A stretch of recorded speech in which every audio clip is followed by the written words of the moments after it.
Saúde os amados irmãos, na paz do Senhor.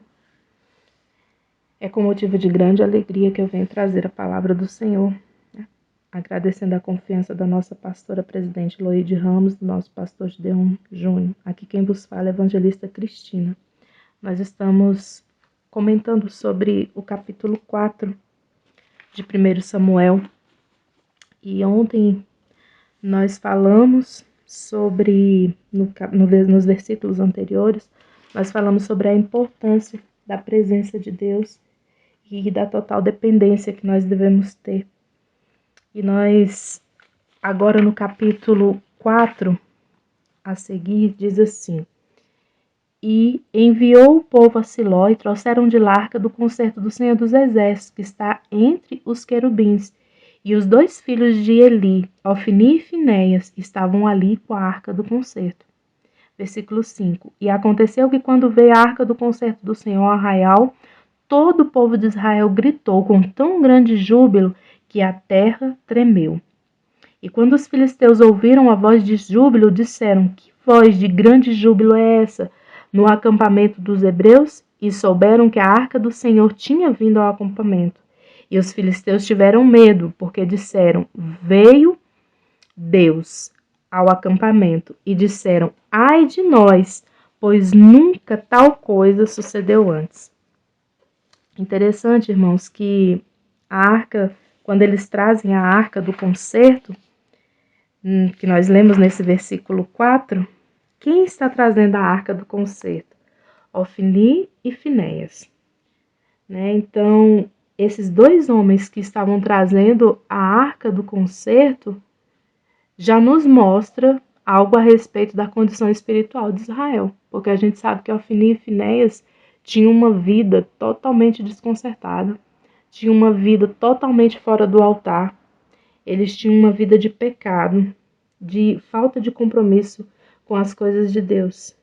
Então, ele era um objeto, a arca um objeto sagrado, santo, escoltado por dois homens com um altar totalmente sujo. Aí a gente lembra de tantas outras situações que, às vezes, pessoas que estão com o altar totalmente sujo, sobem no altar, pregam, achando que Deus não está vendo essa condição espiritual. E o pior de tudo é que isso reflete não só na nossa vida, mas traz um prejuízo a outras pessoas e uma morte espiritual. Pessoas feridas a tal nível que não querem mais sequer ir para a igreja. E é o que nós temos visto acontecido em muitos lugares. Movimentos maravilhosos, movimentos estrondosos, curas interiores, quantas coisas nós vemos. E aí o que acontece? Depois que tudo isso acontece, são pessoas que muitas vezes não estão buscando a real presença do Senhor, não estão com a vida no altar, e essas pessoas são abaladas.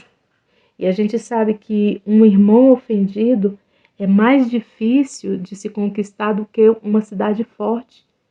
Então, como é difícil? Quantos movimentos hoje levam as multidões a gritar, louvar, falar em línguas, barulhos e até acreditam ter muito poder. Pregadores que levam multidões ao êxtase, quando no final o principal não está presente, o soberano sequer foi consultado sobre tudo aquilo que está acontecendo.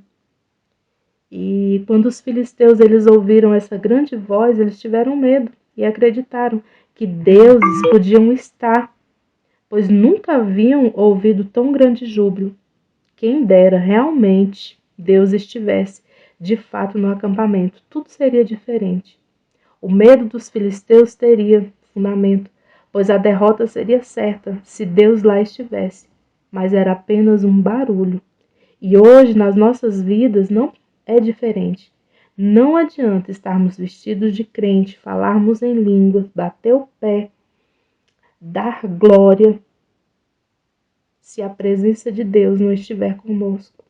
Vamos até assustar o inimigo, mas no campo de batalha vai ser terrível o resultado. Então, irmãos, como nós precisamos dia após dia prestar atenção em tantos movimentos que acontecem, em tantas coisas que acontecem, onde a presença real do Senhor não está.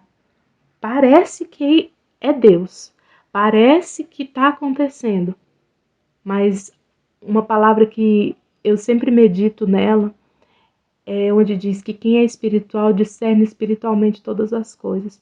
E nós precisamos, irmãos, nesses últimos dias, buscar ser espirituais, para que possamos discernir. Deus está nesse lugar, Deus habita nessa palavra, Deus habita nesse movimento, porque se o Senhor não tiver, é certeza, irmãos, que o inimigo, ele pode se assustar, mas quando nós estivermos dentro da batalha, nós só vamos ter perdas.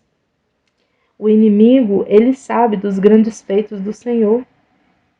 Ele também sabe da posição que um dia muitos cristãos tiveram, os gloriosos feitos do passado. Mas os gloriosos feitos do passado, de quem curou, de quem fez, de quem aconteceu, olha, no início era assim, assim, não nos garante hoje as vitórias. Porque se no presente nós não estivermos com a nossa vida no altar, não adianta. Pode haver barulho, pode haver uma série de coisas, mas o Senhor, ele não vai estar. Porque o Senhor nosso Deus, ele de maneira nenhuma, ele se envolve em situações onde ele não é chamado, onde ele não é requisitado. E ele não vai nos defender, ele não vai advogar a nossa causa se ele não tiver sido consultado antes. E a gente continua lendo no versículo 8, que diz assim: ai de nós, quem nos livrará da mão desses deuses fortes? Esses são deuses que feriram o Egito e todas as pragas no deserto.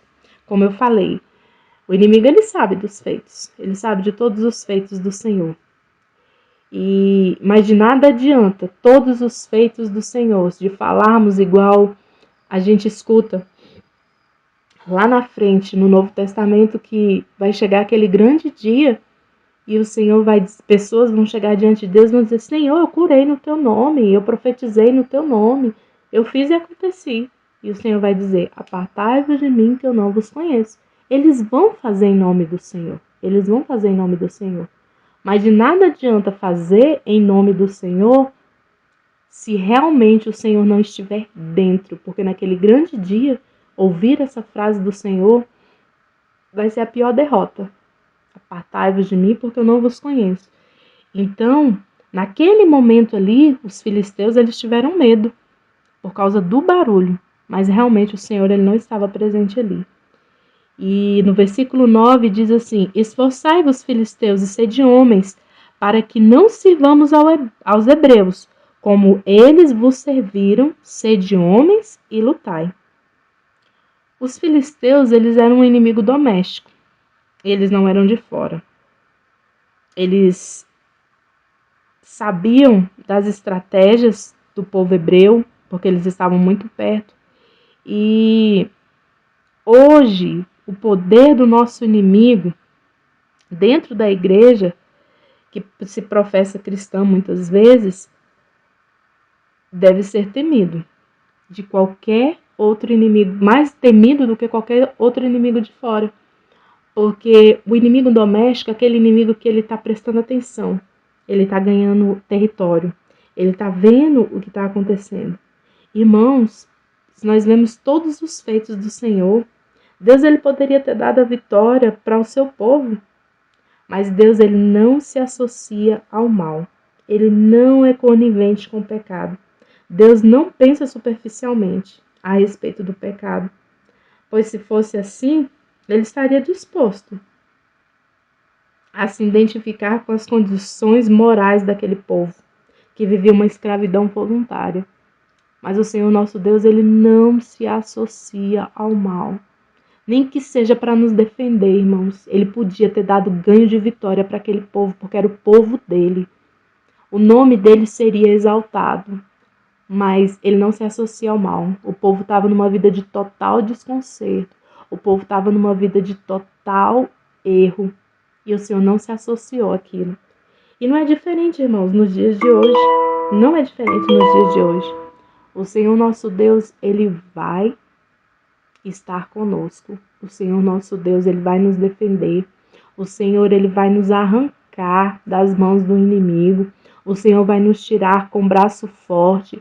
O Senhor vai nos dar ganho de batalha em batalhas totalmente impossíveis. Se a nossa vida estiver no altar, se nós tivermos seguido o conselho do Senhor. Então, se nós não estivermos buscando a real presença do Senhor, de nada vai adiantar. O inimigo ele vai se levantar e ele vai ganhar. Porque o Senhor nosso Deus, isso foi algo que me tocou profundamente. Nosso Deus, ele não pensa superficialmente a respeito do pecado. A justiça de Deus, ela é perfeita, não é igual a nossa. Porque a nossa justiça, a palavra do Senhor diz que a nossa justiça é como trapo de imundície. A gente acha que a gente está fazendo certo, mas na verdade nós não estamos. Às vezes a gente acha que a gente está sendo bonzinho e está julgando uma causa, quando na verdade não é assim. Porque o Senhor nosso Deus, ele não age dessa maneira. A justiça de Deus, ela é perfeita. Deus, ele não fecha os olhos para o pecado. E as consequências e tudo aquilo que for plantado, tudo vai ter que ser colhido. Tudo vai ter uma resposta diante de Deus. E nós precisamos e necessitamos da real presença do Senhor para que nós venhamos a ganhar até as batalhas que se mostrem totalmente impossíveis. Quando nós lemos a palavra do Senhor, a gente vê a situação daquele moço do profeta. Ele olha, vê aquele exército extremamente numeroso, aí ele chega lá e fala: olha, nós vamos perder, olha a situação daquele exército. O profeta fala assim: Senhor, abre os olhos dele para que ele veja. E quando os olhos dele são abertos ali, o que ele vê? Ele olha para um lado, olha para o outro, ele vê cavalos, carros e cavaleiros de fogo, carros de fogo. Ele vê ali um exército extremamente numeroso, bem mais numeroso do que aquele outro que estava lá. Então é isso, nós temos um exército para trabalhar ao nosso favor, desde que estejamos na presença do Senhor.